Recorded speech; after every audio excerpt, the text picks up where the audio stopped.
You're listening to The Money Hour with your host, Tina Mitchell, and co-host Keelan Harvey on Alternative Talk AM 1150. Now, back to the show with local mortgage experts Tina Mitchell and Keelan Harvey. Welcome back to The Money Hour on 1150 AM KKNW, the Saturday, January 18th show. I am your host, Tina Mitchell. And I'm your co-host, Keelan Harvey. We are local mortgage experts. We are here to help you build a strong financial blueprint 1 week and one show at a time. If you're hearing our show at a different time or day, you are listening to a rebroadcast. If you'd like to connect with the guests that we have on the show today, please call the show at 1-855-400-1150. Again, that's 1-855-400-1150. Or online at themoneyhour.com. In studio right now, first-time guest, we have Dan Putnam of Rain City Supercars. And we're going to talk about cars, money, and just keeping it real. Dan, thank you so much for coming in and joining us. Thank you for having me on the show today. And a little bit about Dan. Dan and his co-host, Nicholas, who couldn't join us today in studio, maybe next time you come in, he can come, run a podcast highlighting the people intertwined in the very unique PNW car culture around the world. His show highlights the 1 degree of separation everyone has in the car world and how small the world really is. His show features guests ranging from former Seahawk Cliff Avril, by the way, he was my next door neighbor, to the world authority on all things wine, Madeline Puckette, and everyone in between. With over 10,000 listeners a week and most of them not being car people, they share the great stories of amazing people they have met, give tips on car ownership and road trips, and focus on keeping people real and authentic about who they really are. Dan, I'm so excited about this. I'm Keelan's gleaning. Yeah, I'm like glowing right now. He's glowing. Three things I'm super passionate about: cars, money, and keeping it real. So I love this. I'm gonna make sure that Angela listens into this one because I've been just prying on her for my Porsche, but then I had a kid and we were talking about this for the show, and the car seat doesn't fit back in the 911 so well. So, anyways. Dan, talk to us a little bit about, I'm really curious about this, failures that you commonly see in the exotic car world, because they come in all types and flavors and sizes and all kinds of things. Some are better than others. Yeah, well, because this is a money show, I thought I would talk about that part of it, because it's what I see the most. So I help host Exotics at Redmond Town Center. I do Monterey Car Week. I'm usually in Scottsdale this week for Car Week down there, and I meet a lot. Is that where Nicholas is at? That's where Nicholas is at right now, hosting a Jet Center event down there. How fun. Yeah, a ton of fun. And Your life is good. I have a ton of fun, and I have it's just, there's nothing about it that sucks. It's great being in the car world.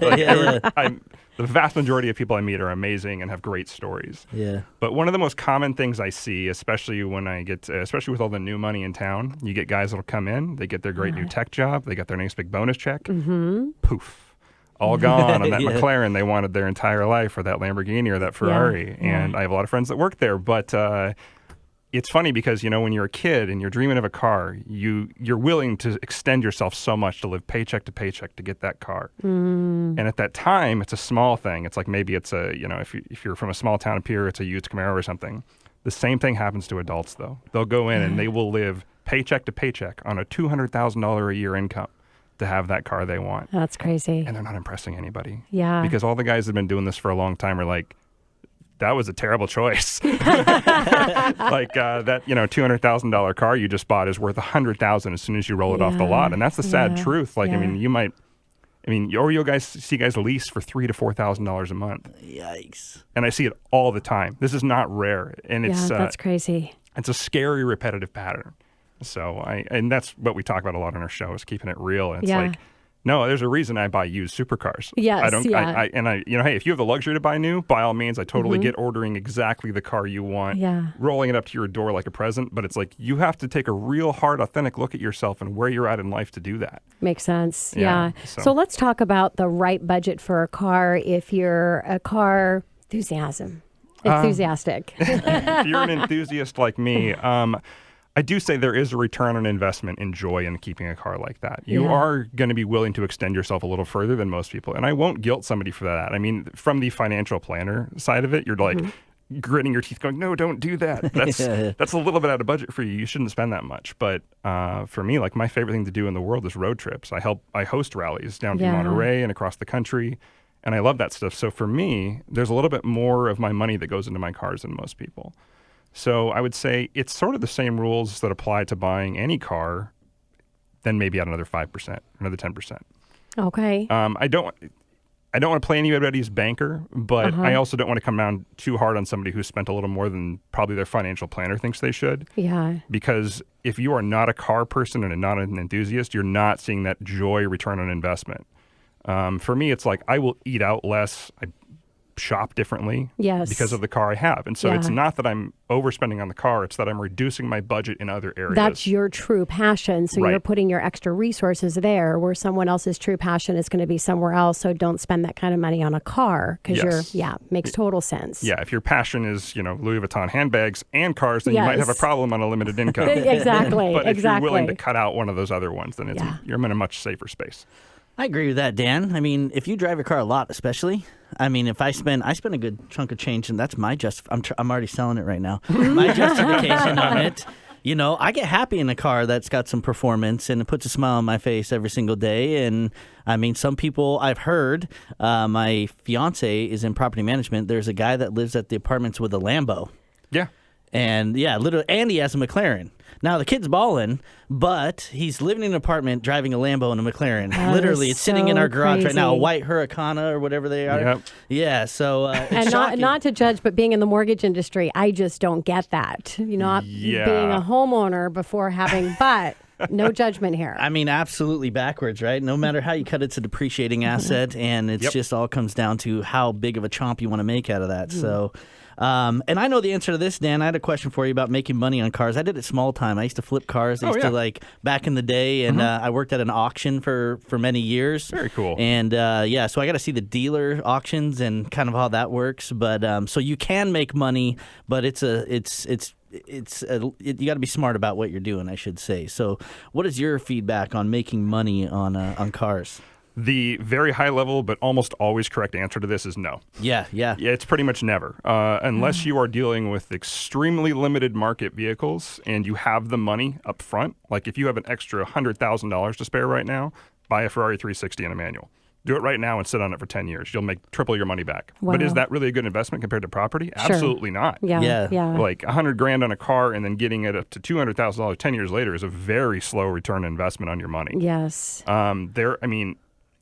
Most of the people that are doing it and making good money at this are doing it in volume. Yeah. That's why Park Place is down at Scottsdale right now with like 100 cars. They're going to lose money on probably 20% of those, but if they're making money on 80%, makes sense. They're making a lot of money, but they're doing it in high volume, high return, and it's a risky business. I've seen a lot of people fail at it. We can go into things like the bull market and like how to buy a collector car. It's like I always tell everybody the car you really wanted when you were a kid, the limited production model of that car will eventually come back in value. Weird things like the Corrados and the CRX SIs and the Integra Type R. Like Integra Type Rs were 40 new and they're 70 used now. It's crazy. But still, it's a 20-year investment to get $30,000 back. Yeah. So when we're talking money, that's not that great of a deal. No. If you're a car guy who wants to have a fun car and make a little money and not go upside down, that's the crazy not bad. thing for me is having an expensive car that you're looking for an investment, but actually being out there driving it on the road. Right? Exactly. I've got 47,000 miles on my 911 Turbo S. I bought it with 27. There's no way I'm making money back on my car. Yes, and exactly. I knew that going into it. That was just dumping money. It's all about the passion about the car. Yeah. So, Dan, what cars are a safe bet for investments in fun versus investments money-wise? Well, it depends if you want to collect and show or if you want to collect and drive. Okay. So right now, our friends at Haggerty put out their bull market. I tell everybody to go to that every year. If there's one of the people that tend to get it right, it's the insurance companies because they care about your car investment more than you do 100 times over. Sure. Because if they total it, they got to adjust their rates accordingly. Basically, any exotic car, and I mean true exotic, if you've got want to create a very clear difference here. I had a Corvette Z06, not an exotic. Really fun car, but it's a mass production vehicle.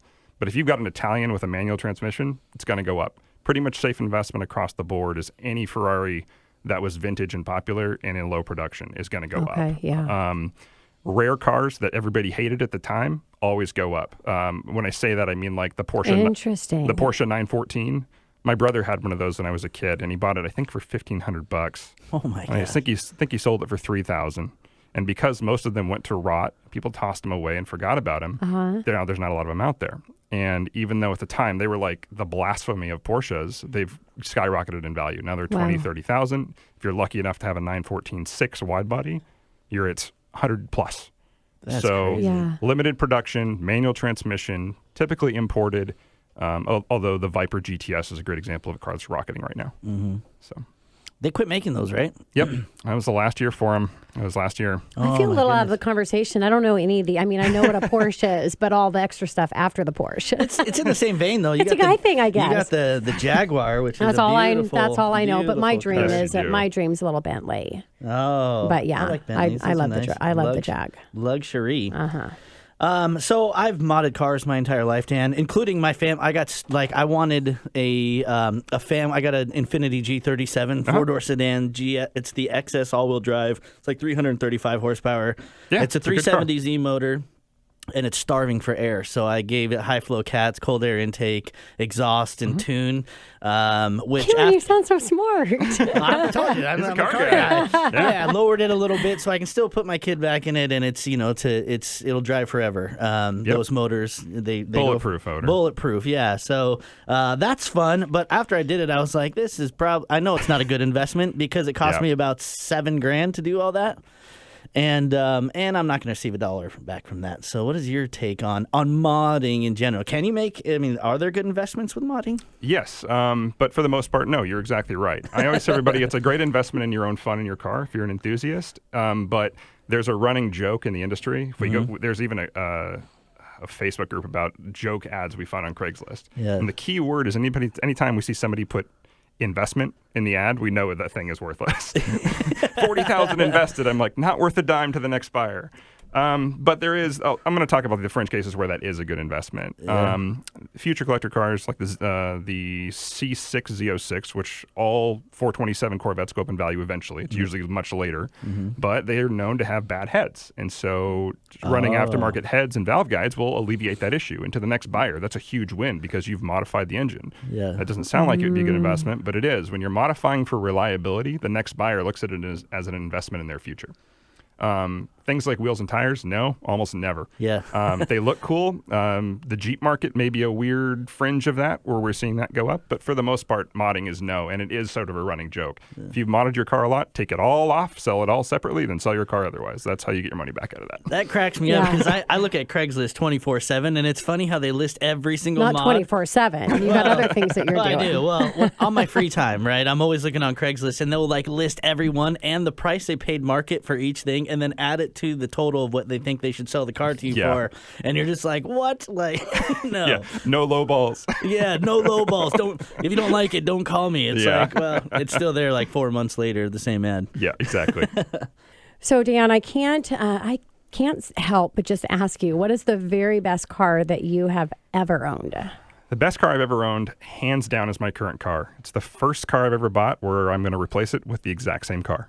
Okay. I've never said that before in my life, and I've owned at least 30 cars. Right now, I own a Porsche 911 Turbo S. All right. And so it took me a while to get there. I've always been a Porsche fan, but the hype is real. I've got to say, I've driven everything under the sun. And being in the car world, you get handed the keys of things I will never own or afford in my life, and I'm very fortunate in that way. But it does everything. I've had it out in the snow all this week. I've got snow tires on it. I've taken it over the pass. I did went up to Suncadia for lunch. No problem. Wow. Yeah, and Victoria, our director of marketing, has got a Porsche. Yes. What kind of Porsche does she have? Cayman S. Yeah. But between the all-wheel drive and the twin turbo, it's got all the horsepower I want. It's got room in the back. I mean, nobody's fitting in the back seats, but it does give you storage room. So you can pack for a good 2-week road trip, and you're fine. Awesome. That's so cool. So, Dan, I'm curious to know, and I mean, we all buy new cars, and they offer you everything under the sun as far as extras that you can get from insurance plans and all kinds of stuff. Is the dealer ripping you off? What's worth it and what's not worth it? What should you stray away from? What should you actually partake in? I mean, what's the answer? The short answer is typically no. They're relying on the buyer to be very lazy. And that's how they're making their money. In fact, prepaid maintenance, if you're good about your car, is actually a really good investment. And I know that because I know a lot of technicians who hate doing prepaid maintenance because they don't get paid as much. Yeah. But it does save you a lot of money, and it does keep your car better for the next buyer. It will add resale value. Now, if you're leasing, totally different story. You're getting into that car, you're driving that car, you're giving it back and saying, peace out. Yes, I yeah. highly recommend doing nothing. Yeah. Pay for it, drive it, take care of it, and then send it back. That's it. Makes total sense. But if you're doing the smart financial planning, is a lot of people would say, is to buy it and drive it, take care of it, then that prepaid maintenance and that extended warranty might be a good idea for you if you are that type of person. But I always tell everybody the caveat here is be honest with yourself. Are you really? Because I go through a car about every 2 to 3 years, which is a terrible investment, but a lot of fun. Yeah, mine's every 10 years. I literally drive my Jag for 10 years, get a new one, and I love it. Yeah, much smarter investment there to do that. But the only other thing I say is paint protection film in this area. That's the one thing that's everybody's worth the money no matter what you drive. We have so much wet gravel on our roads around here. That stuff just peppers your paint. Yeah. So get paint protection film. Dealer installed is almost never the way to go. There's a lot of places around here that it's install is everything. Okay. So you're getting what you pay for there. You're going to find some high-end places. They're going to charge you like $10,000 on an exotic to install that stuff. It's going to not look like it was ever there. And then you're going to get the real cheap stuff. The guys are like, oh, I'll do it for $1,000. It'll look like you paid a lot less. It's going to look like you put Scotch tape on the front of your car and called it a day. I've seen that many times. Oh, my gosh. Awesome, Dan. Well, thank you so much. It was really great. I have to say, this is the first time that we've had a guest come in and talk about cars, and I loved it. Well, I think Keelan loved it even a little bit more. Yeah, he's gonna be here every month now. There you go. Dan, thank you so much. It was a real pleasure. Thank you so much for having me. And coming up next in the Money Hour, too many self-employed individuals and small business owners are overpaying taxes. Jake Haynes of Action Tax Services, LLC, right here on 1150 AM KKNW, after this short break.